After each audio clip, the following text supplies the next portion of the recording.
Hi, I'm David Randle with the USF, Patel College of Global Sustainability, and I'm here at the Tour to Turtle event with the Executive Director, David Godfrey, who just put on an incredible event the last 2 days at Disney Vero Beach and the Barrier Island Resort.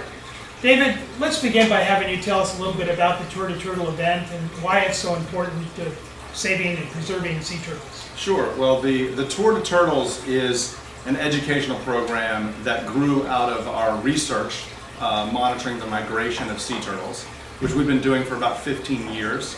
And over the course of tracking these animals and really being able to plot their every movement on maps, we learned that people just are fascinated by the idea of being able to follow along with us as we track these animals.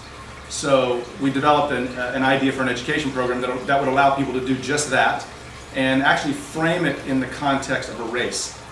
So we're tracking several different species of turtles right now. We actually have 12 different animals in the water with transmitters released from destinations such as Panama, Costa Rica, Bermuda, Nevis, which is in the West Indies, and now here in Florida. And so the concept behind the Tour to Turtles is that saving sea turtles is a marathon, not a sprint. So these turtles are embarking on a marathon starting today from the Barrier Islands Center, and we can keep very close tabs on the distances that they travel. So literally every day a leaderboard will be updated showing which turtle has traveled the furthest, and you can zoom in on a particular turtle's map, see its location, and also keep track of how far they've all traveled. The event will last about 3 months as we track the animals, and at the end of that 3 months we'll determine a winner and sort of all the places by looking at the distances that they've all traveled. So it's just an education program that's based on research that we are already undertaking to try to learn about where these turtles go when they leave the nesting beach, and of course try to focus some of our conservation efforts in areas where we know they're spending a lot of time in different migratory corridors that are very important to their survival. And in the tourism industry, there's several sectors that each can play a different role in helping your efforts. Let's look at first tour operators, those little boat excursions and kayakers and different groups that have small tours. What can they do to help preserve and save turtles? Well, I think one of the biggest things is that every one of those entities is a point of contact with the public. I mean, this is where people are experiencing nature. Sometimes the only time they experience nature. So it's an opportunity to convey a message about what's going on with different species they may be encountering, with different habitats that they may be embarking within. And so having tour operators that are delivering those experiences, have them aware of the issues and trained to be able to convey that information to people just helps get the message out. About sea turtles, of course, but many other types of issues in the marine or coastal environment or wherever they may be. But they're important links in the chain of gradually raising everyone's consciousness about what's going on in our environment and what we can all do to help. And then we have resorts and lodging that are a fixed place, not moving people around so much. But what can they do, particularly the ones right on the beach near the turtle nesting areas? Yeah, I think really, again, education is an important part of what they do, but that's not their main focus. So that kind of a side issue would be having signage out about sea turtle habitat, turtles nest here. But I think probably the most important thing is paying very close attention to the lighting at these facilities, especially beachfront ones. Artificial lighting is a really important threat to sea turtles, and we know how to control that. There are very important management techniques we can use to provide the lighting that we need for safety and security, but still not interfere with sea turtles that are nesting and their hatchlings on the beach. So making sure that all these resorts are doing it right, they understand the latest technology and they employ that, and it's a good marketing tool for them as well, because they can let their guests know that they're taking extra steps to safeguard sea turtles.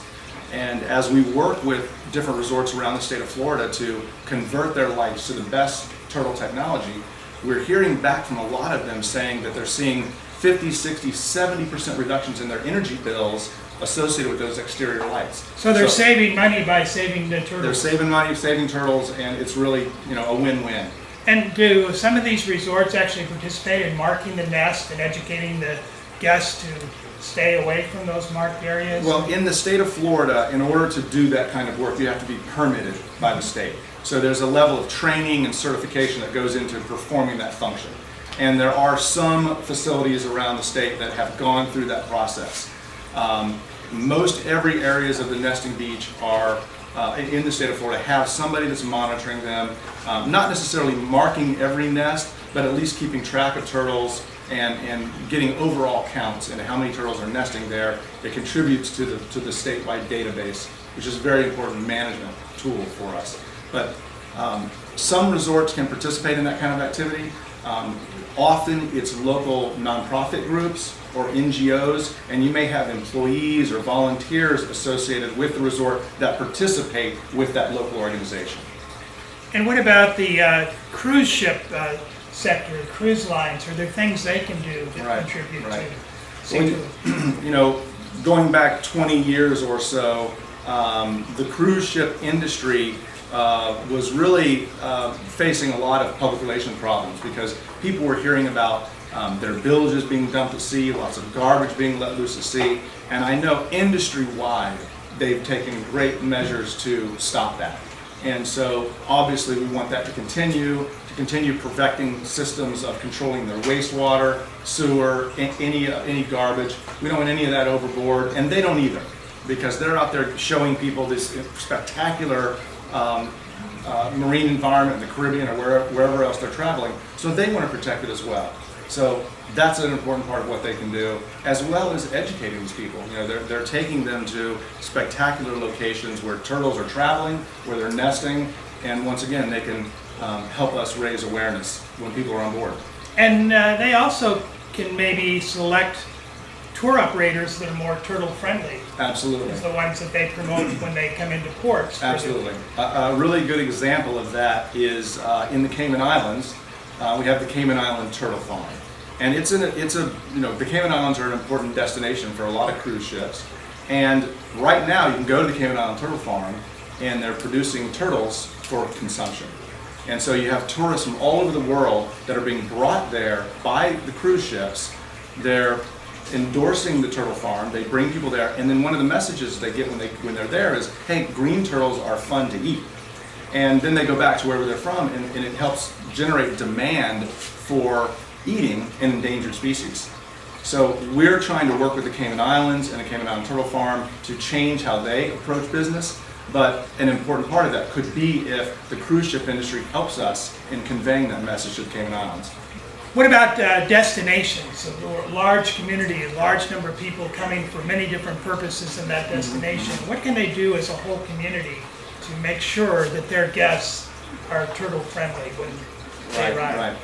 Well, most coastal municipalities are involved in protection of our beaches or protection of sea turtles in a variety of different ways, and some do it better than others. So those that are doing it good can be an example for the others. And one of those is having a strong enforced lighting ordinance, which gives guidelines for private residents, businesses, hotels, and resorts how to properly manage their lights. And there's an important function for local government in doing that. The state of Florida does not enforce a statewide lighting ordinance. They leave it to the local level to sort of solve that local issue the way they want to do it.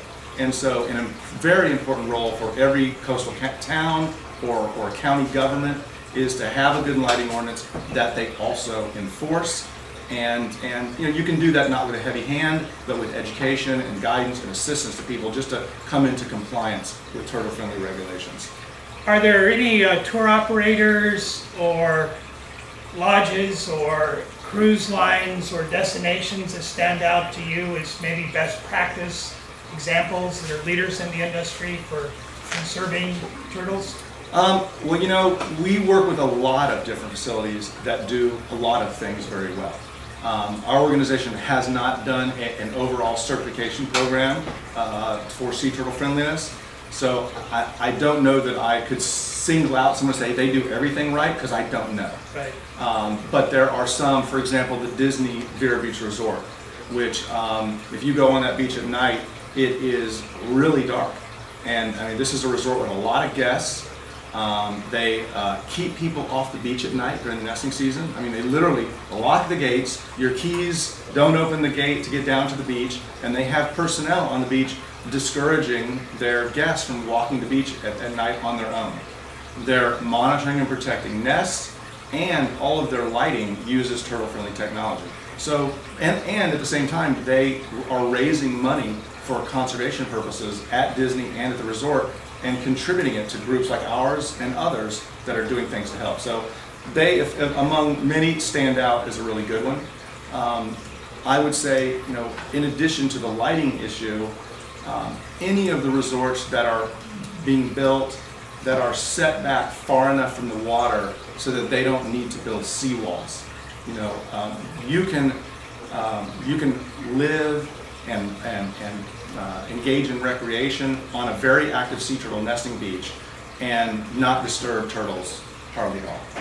And you can do it if you just follow some simple steps. And the ones that are doing that are the ones that we like to hold up as an example and say, look, you can operate as a business, be profitable, people can have a great time, and you're not harming turtles. That's the way to do it.